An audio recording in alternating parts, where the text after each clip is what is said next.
Hello everyone, I'm Giuseppe Gaiazzo from Silence the Other Sounds.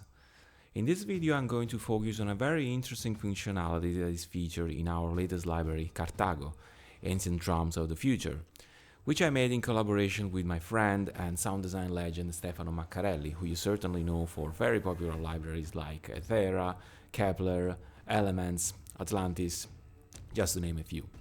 Well, we already have a few videos about Cartago on our channel and Stefano's channel as well to give you a broad idea of the kind of things that you will find in the library.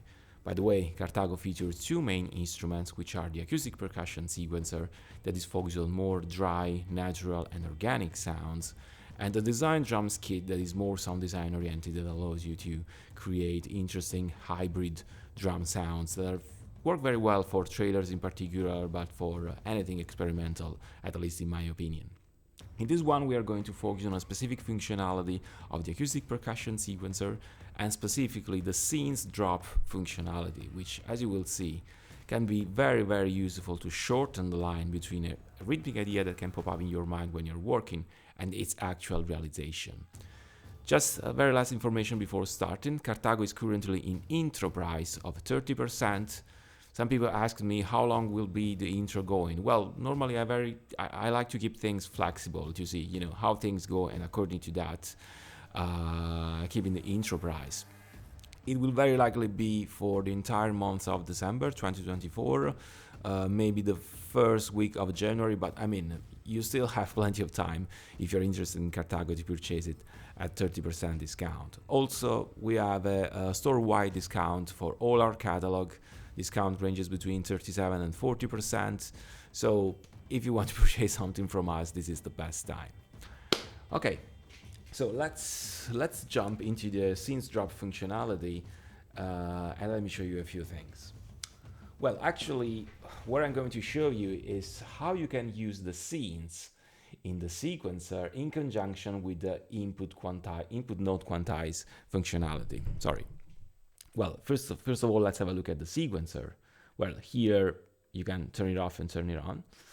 The interesting thing about the sequencer is that you have these four independent, scenes, like we have called them, that you can edit and program and manipulate them independently. Okay, you can independently draw the rhythm. You can independently set the number of steps, the subdivision of each one of the tables, etc. So imagine them as they are four perfectly independent sequencer, okay?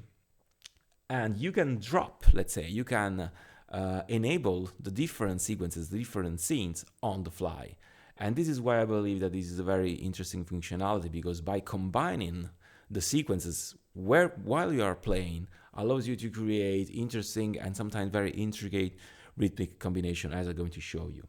But this functionality comes really handy when it's combined with the input quantize. Well, the input node quantize is very basically only works when the DAW is playing. I mean, if the DAW is stopped like in this moment. Oh, sorry, I think that I have the sequencer on, so let's turn it off for a second. Okay, you just play the drums as you are accustomed to. However, if I play the DAW, let's turn on the click for a second, because this helps you to highlight the effect. If you have a look at my hands when I'm playing,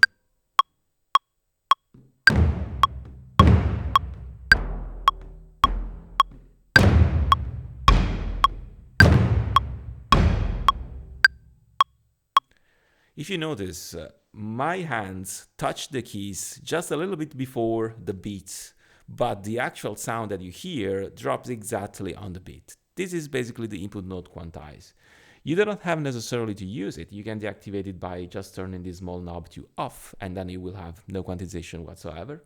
But the three options of quantization, the input node quantization, are fourth, like I had in this case, 8th, and 16th. So let's just keep it to fourth.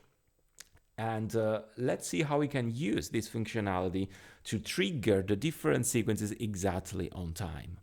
And this is very convenient because you can, so far I just show you the scene just by using these buttons upon the sequencer, but if you look at the virtual keyboard, you have these 4 key switches, the purple one, the orange one, the warm yellow, and the light yellow. And if you pay attention, they exactly correspond to the color grading of the scene. So if we turn on the sequencer, by using the key switches, we switch from scene to scene.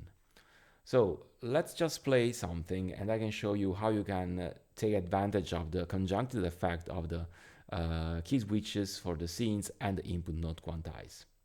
So let's start from scene 1.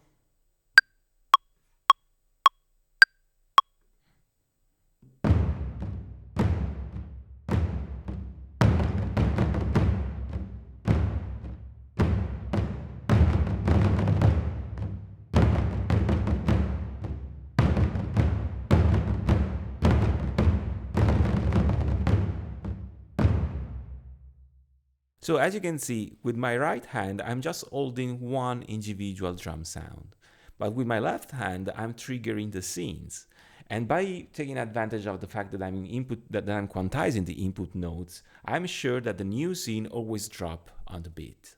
And this can be very, very useful because by juxtaposing all these small chunks of the scenes, you create very intricate rhythms on the fly. This idea basically is inspired to Ableton Live, which is my favorite DAW. I know that in the community of movie composers, media composers, the most favorite choices are Cubase, Innuendo, Logic, Studio One. This is at least what I realized by surveying my customers. But I prefer Ableton Live. I mean, Ableton Live feels like home to me.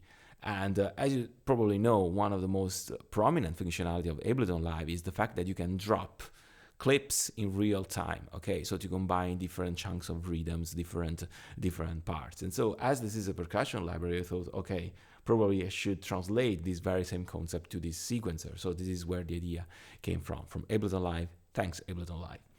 And but you know, besides that, this is something that I've experienced personally in my work as a trailer music composer.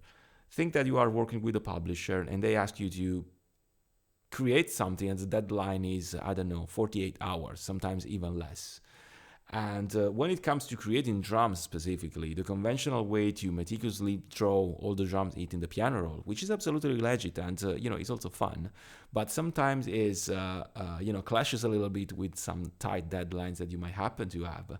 But besides that, it can also clash with you know, might get in the way between the initial idea, the initial percussive idea that you have in your mind and its realization, because drawing all the hits, setting the velocities, you know, making sure that everything runs smooth, at least in my opinion, sometimes can dry out a little bit the original idea that I had.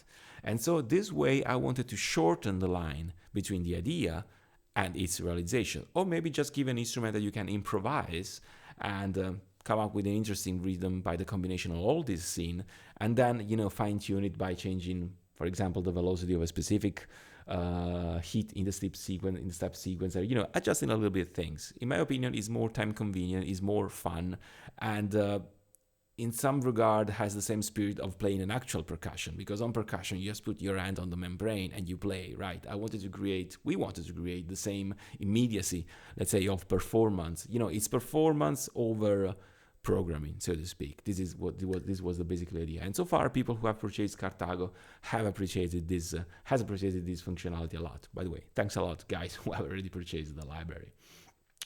And now let me show you this MIDI clip that I have recorded exactly as it is. There is no quantization. It was just me playing stuff with my right hand, with different, playing the different drum samples, and with my left hand changing, you know, the scenes by using the input quantization. So let's have a listen.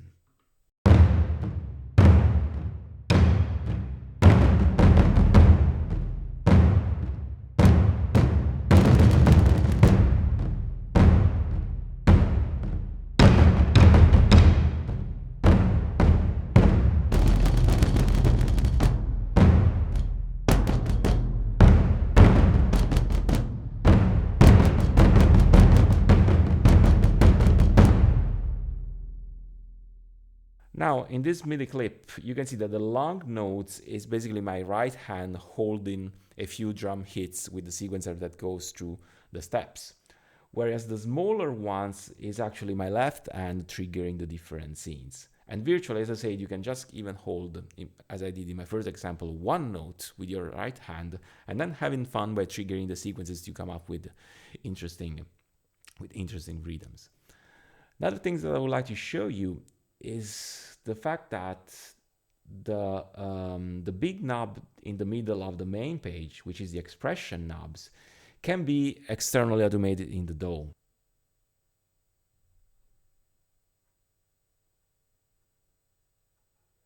Well, this is not very precise, but it's just to give you an idea. Well, let's go a little bit down here. Yeah, and that's listed now with this automation on the expression knob. Let's see what happens.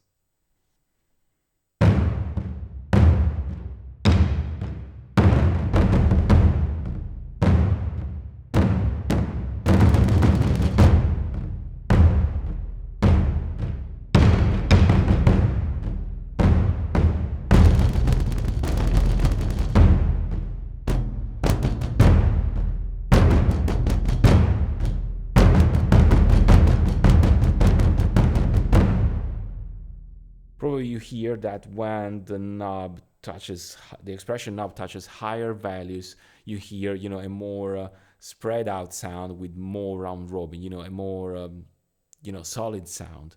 And vice versa, when it's turned to 0, you only hear that drum hit with no additional round robins playing on the top. So by playing with this kind of automation, you can add further organic feeling, further realism, and further dynamics to the overall rhythmic pattern. So guys, I hope that I have shed a little bit of light about the usage of the sequencer in Cartago, how to use the scene, and how to take advantage of the input node functionality. I hope that you liked it, and thanks a lot for watching. Bye.